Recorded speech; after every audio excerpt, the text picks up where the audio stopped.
Olá, bom dia! Radiografia do campo. Vamos saber o que esperar do Censo 2017. Inovação brasileira. O etanol de soja começa a ser produzido no país. É tempo de cuidar das flores. Fomos até o Jardim da Serra em busca de dicas para deixar a sua casa mais florida. E tem ainda a previsão do tempo. Pegue o mate, fique conosco, o Agroband está no ar.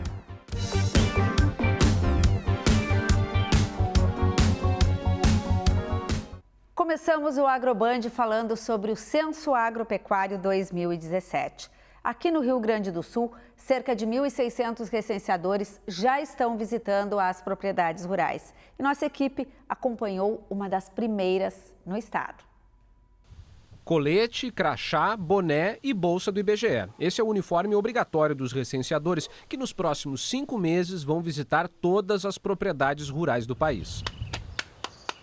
Luiz respondeu hoje a dezenas de perguntas sobre o tamanho da propriedade, o que planta, quanto produz, quem trabalha no local e outros dados. Acho que isso vai ajudar, não teria por que não contribuir. É para que o governo possa fazer, através dessas informações, políticas públicas, tanto no âmbito federal, quanto estadual e municipal. E os próprios produtores também, no momento que sabem da sua realidade, eles podem também cobrar do governo ações que o governo deva interferir. Os recenseadores vão visitar mais de 5 milhões de estabelecimentos agropecuários no país. Segundo os especialistas nesse setor, o censo de 2017 vai mostrar um Brasil rural com muito mais tecnologia. Por outro lado, também vai confirmar uma realidade preocupante no campo hoje em dia: a dificuldade em manter os jovens trabalhando com a produção de alimentos. Os irmãos Luiz e Gilberto administram a propriedade sem os filhos, que decidiram seguir outras carreiras. No exercício da agricultura em si, de capina, essas coisas, no momento não estão fazendo e acho que não vão fazer. O primeiro censo agropecuário foi realizado em 1920. Em Brasília, uma exposição no Salão Verde da Câmara dos Deputados traz uma linha do tempo do levantamento e relembra as principais mudanças que ocorreram no setor no último século. Na edição deste ano do censo, o questionário foi reduzido para diminuir os custos e otimizar o trabalho dos agentes. O que hoje nós estamos reduzindo o questionário, nós pretendemos recuperar e ir mais fundo numa pesquisa anual, onde você pode ter um suplemento específico, por exemplo, para uma área de meio ambiente, para uma área de uso de agrotóxicos, assim por diante. Bom, como a gente viu aí, o recenseador está identificado. Então, o produtor rural vai recebê-lo já todo caracterizado, demora mais ou menos 45, 50 minutos para responder esse questionário, é bem tranquilo. E nós vamos seguir falando sobre o censo com o coordenador operacional no Rio Grande do Sul, o Luiz Eduardo Puchalski. Bom dia. Bom dia. Bom, agora a gente vai mudar um pouquinho e já vamos falar sobre o que pode vir depois do censo concluído. E a gente acabou de ver aí a visita do recenseador na propriedade. Para chegar até lá, como é que ele sabe o endereço? Aqui na cidade é mais fácil. Tem a rua, o número e ele chega lá. Tem a estrada na zona rural, a identificação da propriedade. Como é que funciona isso? Bom, o IBGE trabalha com a unidade chamada setor censitário. São pequenas parcelas do território. Então, cada município do país é dividido em N parcelas, em várias parcelas pequenas, e o recenseador trabalha numa dessas parcelas. Então, ele vai receber um mapa em papel dessa pequena parcela, desse setor.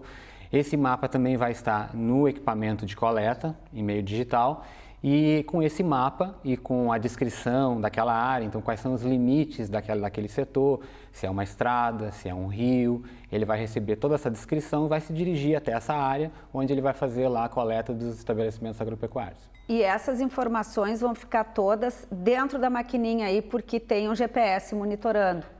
Uma das dificuldades que sempre se teve para realizar uma operação censitária é você supervisionar a coleta, você verificar se o recenseador, dentro daquela porção de território que ele trabalha, se ele foi a todos os cantinhos, se ele visitou todas as propriedades. Então, antes de se ter uma tecnologia como o GPS, nós tínhamos que, numa amostra evidente, mandar pessoas, supervisores, verificar a cobertura daquela área. Com a tecnologia, o recenseador vai ter um equipamento de coleta que tem um GPS e à medida que ele caminha, que ele se desloca, seja da forma como for, esse GPS vai registrar os caminhos por onde ele andou. Então, cada estrada ou rio, na Amazônia, por exemplo, que o recenseador, pela ausência de estrada, vai se deslocar de barco ou a pé, todo o trajeto que ele fizer dentro daquele setor vai ficar registrado e no final do censo o IBGE vai ter uma malha de todas as estradas, de todos os acessos da zona rural do país inteiro. Essa malha pode dar origem, por exemplo, a um aplicativo de localização na zona rural. Com certeza, o IBGE vai ter essa malha disponível e se tiver uma empresa, alguém interessado em desenvolver um aplicativo para localização nas áreas rurais, vai ser possível a partir desse... Tipo um Waze rural? Algo parecido, vai ser possível desenvolver com essa base de dados que o IBGE vai ter e vai disponibilizar. Eu sou do interior, aí a gente vai visitar uma propriedade. É a propriedade do seu Puchalski, da dona Lizemara, o armazém do seu João.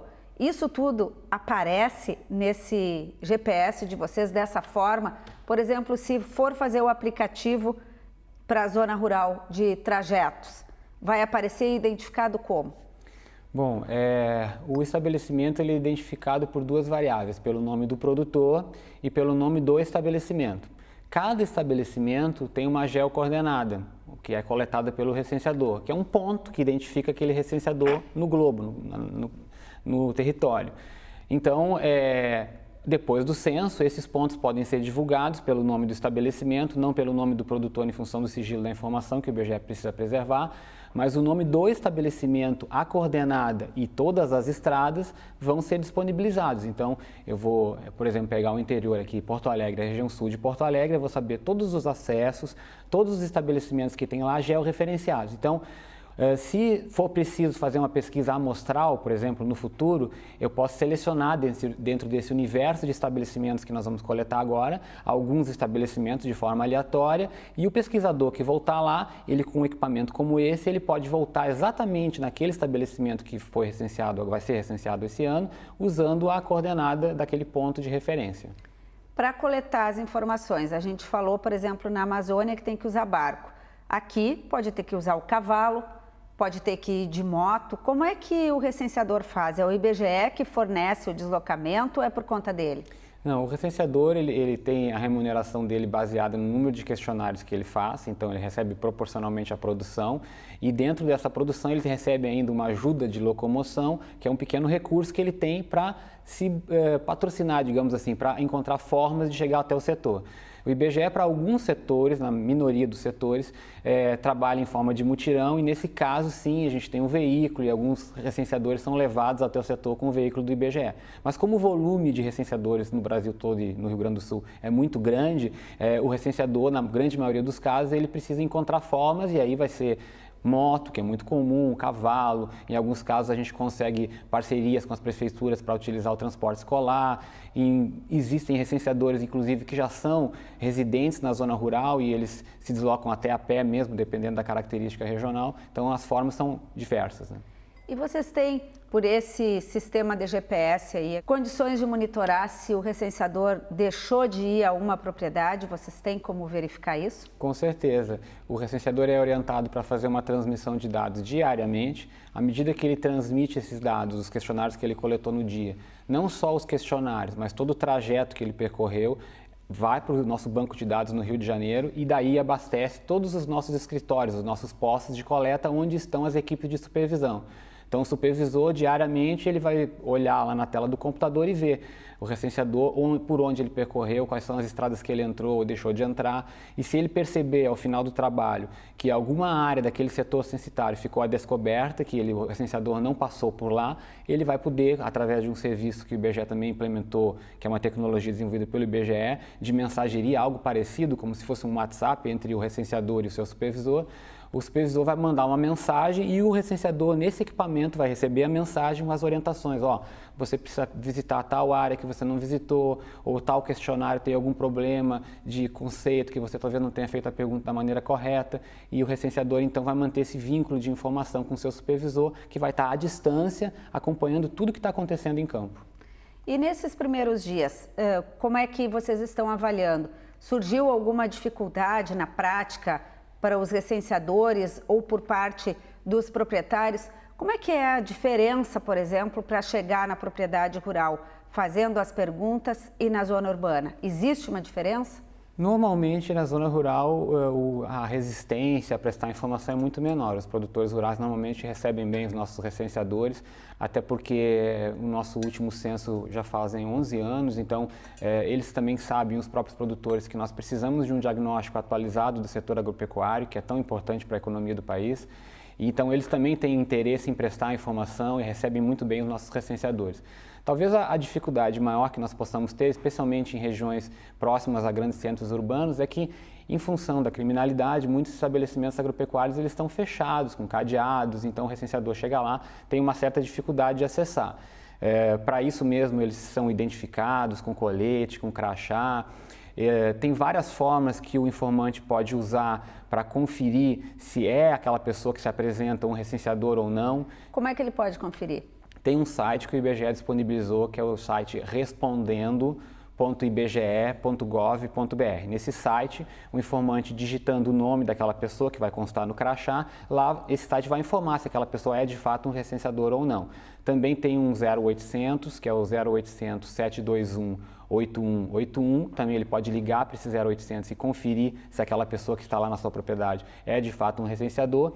E ainda tem uma inovação que a gente tem nesse censo, que o crachá do recenseador tem um QR Code, então se a pessoa tiver um celular com um leitor de QR Code, ele pode aproximar esse celular do próprio crachá e ali vai conseguir obter a informação de que aquela pessoa de fato é um recenseador. Então todas essas formas o IBGE pensou em disponibilizar justamente para quebrar essa resistência e que a gente dessa forma consiga acessar todos os estabelecimentos agropecuários. Mas até agora não houve nenhum problema maior, assim, a dificuldade? Não, nesses primeiros dias de coleta a gente não teve nenhum relato de resistência, tem feito já diversas entrevistas em todo o estado e não ocorreu nenhum problema de resistência a prestar informação. Coisa boa. Então a gente agradece ao Luiz Eduardo Puchalski, ele que é o coordenador operacional do Censo Agropecuário no Rio Grande do Sul. Muito obrigada, bom trabalho para vocês. Muito obrigado.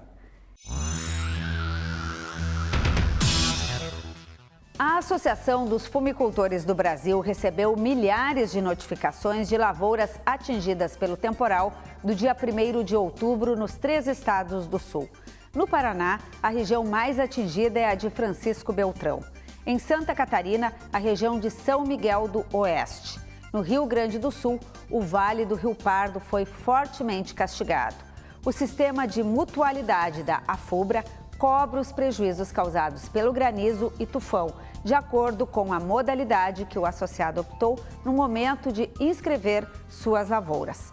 Fumicultores que ainda desejam inscrever suas lavouras têm prazo até 31 de outubro. E vamos saber agora como será o tempo nos próximos dias com a Karine Flores. Bom dia, Karine. Bom dia, Elisemar. Outubro já começou trazendo bastante chuva para o Rio Grande do Sul. A previsão é de instabilidades até pelo menos a terça-feira da semana que vem. É claro que não vai ser uma chuvarada todos os dias. No sábado, essas instabilidades devem ficar mais concentradas no norte e nordeste e devem ser fracas. No domingo, a chuva ganha um pouco mais de intensidade na fronteira oeste. Segunda e terça-feira, a previsão é de baixos acumulados, mas mesmo assim o tempo deve ficar instável. Na quarta-feira, há chance para nebulosidade, mas aí o tempo deve ficar seco. Já com relação às temperaturas, durante o final de semana faz um pouquinho de frio. Na campanha, o sábado deve começar com mínima de 10 graus. No decorrer dos próximos dias, os termômetros vão aumentando. Então segue aquela tua dica, Lisemara, de levar um kit com guarda-chuva, um casaco leve, aí com certeza o tempo não vai te surpreender.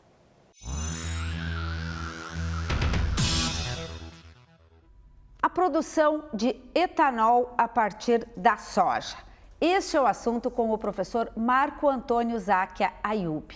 Ele que é do Instituto de Ciência e Tecnologia de Alimentos da URGS e pesquisador do CNPq. Bom dia. Bom dia. A gente vai ter uma produção em grande escala no Mato Grosso. Mas eu quero começar lhe perguntando se a gente pode ter isso aqui no Rio Grande do Sul também, porque nós temos metade da safra de grãos do estado é soja.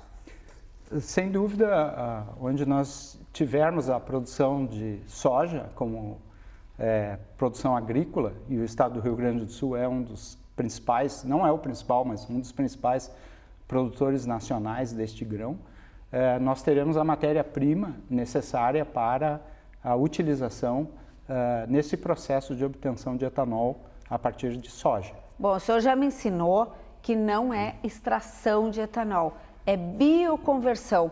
Como é que é esse processo? Então, a soja é conhecida de todas porque é uma fonte, é mais conhecida por todo mundo como uma fonte de óleos. E aí é extraído o óleo. Que é extraído o óleo.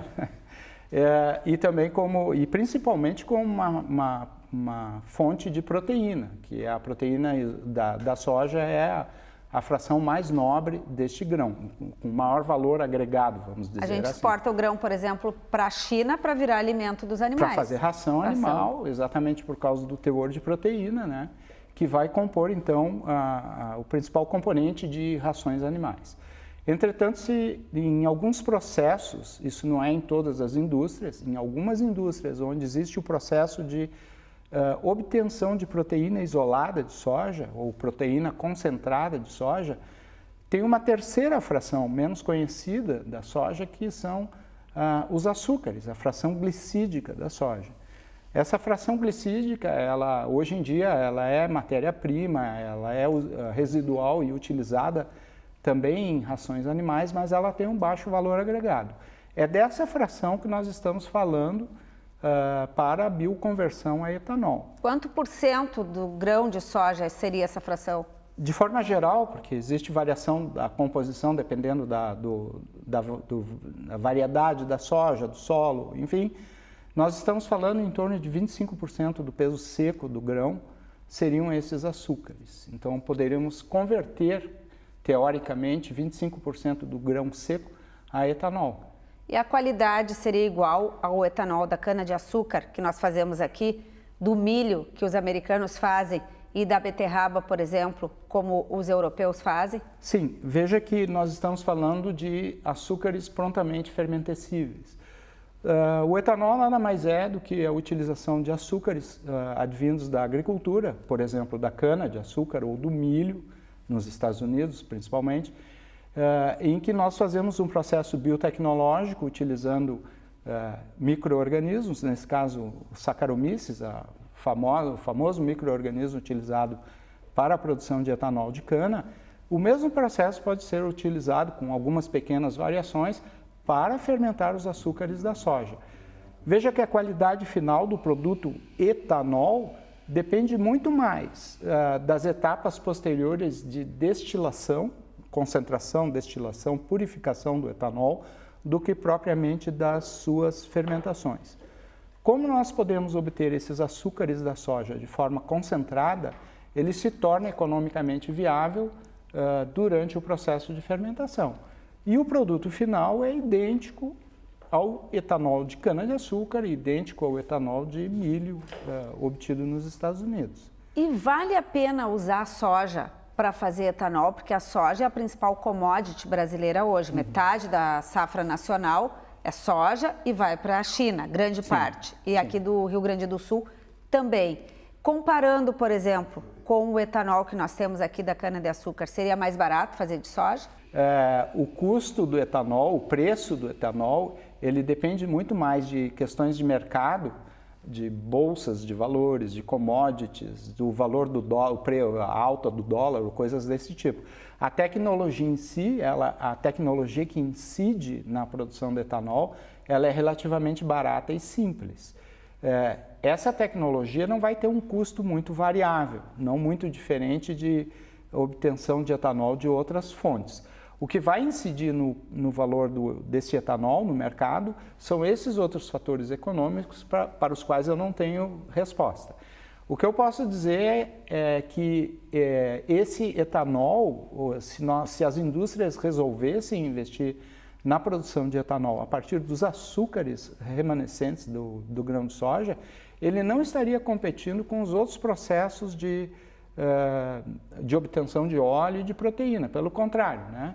Toda vez que uma indústria estiver investindo para a obtenção da matéria-prima mais importante que a soja tem a oferecer, que é a proteína, como consequência ela tem esse resíduo glicídico que ela pode vender com baixo valor agregado, ou seja, utilização, por exemplo, em ração animal, ou, quem sabe, utilizar um processo de obtenção de etanol, que, como a gente sabe, é um biocombustível, tem todas as políticas envolvidas com essa questão de biocombustíveis, e eu acredito que uma indústria que opte por esse caminho vai estar agregando valor a uma fração da soja cujo valor hoje é relativamente baixo no mercado. Poderia chegar, por exemplo, para o consumidor brasileiro o etanol a um preço menor do que o etanol da cana-de-açúcar?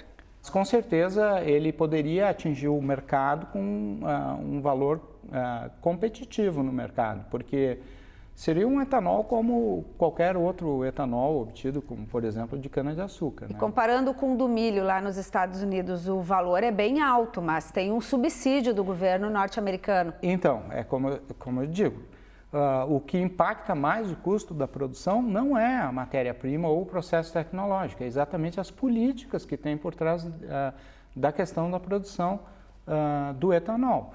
Vamos dar 2 exemplos. A questão da cana-de-açúcar no Brasil. Existe uma flutuação muito grande por causa das políticas e do valor do açúcar. Se o valor do açúcar sobe muito no mercado mundial, inevitavelmente fica desvantajoso produzir etanol. Qual é a consequência disso? O valor do etanol sobe. Os custos não subiram. O que subiu foi a política de comercialização das matérias-primas. Nos Estados Unidos, o etanol é obtido principalmente de milho. Bom, hoje os Estados Unidos é o maior produtor mundial de etanol, mais do que o Brasil. Entretanto, o custo de produção de etanol a partir do milho é muito maior do que o custo de produção de etanol a partir de cana-de-açúcar. Mesmo assim, os Estados Unidos lideram essa produção porque existem subsídios, políticas de subsídios do governo norte-americano para que seja produzido milho, seja plantado milho, enfim, seja produzido etanol para alimentar a indústria alcoquímica e de biocombustíveis dos Estados Unidos. Bom, então a soja aparece como mais uma alternativa de matéria-prima para produzir o etanol por aqui. Com certeza, com certeza. Então tá, muito obrigada ao professor Marco Antônio Záquia Ayub, do Instituto de Ciência e Tecnologia de Alimentos da URGS e pesquisador do CNPq, conversando aqui conosco. Bom dia. Bom dia. E agora a gente faz um rápido intervalo e na volta vamos falar de flores. Flores nos vasos e também nos pratos. Já voltamos.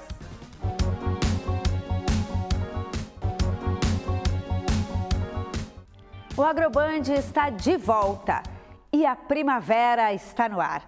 Há tempo é verdade. Este ano, com a falta do frio, as flores chegaram antes. A gente foi até o Jardim da Serra Gaúcha, Nova Petrópolis, onde acontece todos os anos um festival que faz uma homenagem à chegada da estação florida. Fomos em busca de dicas sobre paisagismo para quem gosta de cuidar do quintal.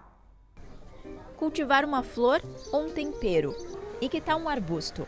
Com tantas variedades, às vezes fica difícil escolher uma só, principalmente quando o espaço é pequeno. Eu não tenho muita opção, porque exatamente por morar em apartamento e não ser totalmente ensolarado, não posso escolher muita coisa. Aí eu aproveito a casa da irmã para tirar as outras flores que eu gosto. Né? Para quem não tem uma área ampla para um jardim, é possível cultivar diferentes plantas no mesmo vaso. Para a combinação dar certo, os vegetais precisam ter características em comum, como sobreviver no sol, na sombra ou dentro de casa. A irrigação também é um fator determinante. Tem plantas que não gostam de muita água e outras, então, quase vivem dentro da água, né? Para a planta crescer, não basta regar. Outros cuidados também são fundamentais. A gente também não vive só de água. A gente, de vez em quando, gosta de um churrasquinho e para as plantas o churrasquinho é o adubo, então, né? A inovação também pode auxiliar no cultivo de plantas. Empresários de Novo Hamburgo criaram vasos auto-irrigáveis, que além de serem esteticamente bonitos, ajudam a otimizar o tempo e manter os vegetais com a quantidade adequada de água. A principal diferença do vaso auto-irrigável é que ele tem um reservatório de água e um sistema que vai passando a umidade para as plantas. A gente sempre passa que é a maneira inteligente de cultivar as plantas. Porque você aproveita a água, não tem a proliferação do mosquito da dengue e é uma maneira mais fácil de conseguir cultivar. flores nos vasos e também nos pratos. Além de enfeitar a casa, algumas plantas são usadas para decorar e dar sabor às refeições. Para a salada a gente utilizou então a capuchinha, que ela tem um toque apimentado, né? Lembra bastante o sabor do agrião, e também o amor perfeito, que ele é bem colorido, dá um toque bem visual para o prato, né? E a capuchinha é rica em vitamina C, então ela auxilia bastante na questão da salada. E o amor perfeito ele tem um toque aveludado e ele também é diurético. O prato principal a gente também utilizou, além da capuchinha e do amor perfeito, a calêndula, para dar um toque bem colorido. Na sobremesa é uma tartelete de morangos, né? Então a gente utilizou as pétalas de rosas, que elas são bem aromáticas e combinam bastante com as sobremesas. Nem todas as flores podem ser usadas na gastronomia, por isso é preciso precaução ao escolhê-las. Tem que ter muito cuidado que sejam todas com produção orgânica, porque essas compradas em floricultura ou mesmo em jardins, elas podem ter muitos metais pesados e também a questão da poluição do ar, né? Tendo as plantas certas para o consumo, basta deixar a criatividade colorir os alimentos. Adorei essa comparação, que o nosso churrasco para as plantas é o adubo. Então, embora irrigar e adubar todas as plantas, assim nós vamos ter flores, folhagens, decoração bela nas nossas casas, nos nossos jardins. O Agroband de hoje fica por aqui. Não esqueça que você pode conferir outras informações durante a programação da Band no Agronotícias e também pelo facebook.com/programa Agroband. Aproveite o dia. Tchau!